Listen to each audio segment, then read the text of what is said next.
As I mentioned before, some codes blocks have multiple shapes of form. As an example, we could nest them together. To make an example, I create a form, simply click Insert User Form, and I will add 2 checkboxes and 1 command button. If you don't see the toolbox, simply you could go View menu and choose Toolbox, or from your toolbar you could click on that here. I add first one as, let's say, age verification again.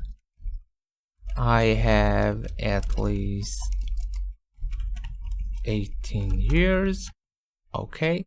I add command button. And let's say, as an example, continue. Okay.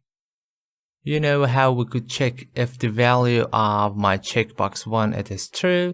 So it is correct. Double click. I say if checkbox 1 dot value equal true or 1, then message box, let's say okay, and of course else message box no. And because it is not one line or inline, we need to close this if with, as you know, end if command. Alright, let's try it. No. If I enable that, okay. So it is very simple. How about if we have 2 checkboxes? I create another one, and let's say this one it is for term and conditions. I agree, that's fine. And this is the checkbox 2. We could actually use some operators like AND, or, which I will mention on the next video, but for now let's nest it here. We could make multiple levels of checking by nesting. What do I mean? I said if checkbox 1 value is true, then check this command or run this. So after that, immediately, actually I could write, again I use tab key to make indentation because it is nested sub-level of the first if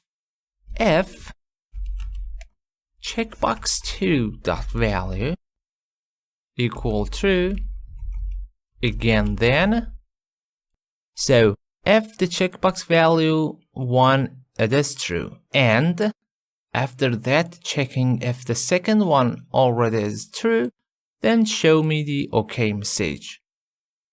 Else, of course, show me no. But if I run the code and click on continue, as you see, compile error, block if without end if. Because note that this 2 command, although it is part of this one, but this message box it is part of this one. So this is not inline. We have multiple options to solve that. One method is I bring it here to make it very simple. So this is now it is in one line of code, so it is inline, and for one line we don't need end if. Let's try it. No.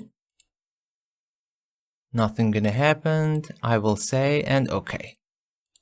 Or if we have multiple commands, which in most times we have multiple commands to run, else we need actually to close this block.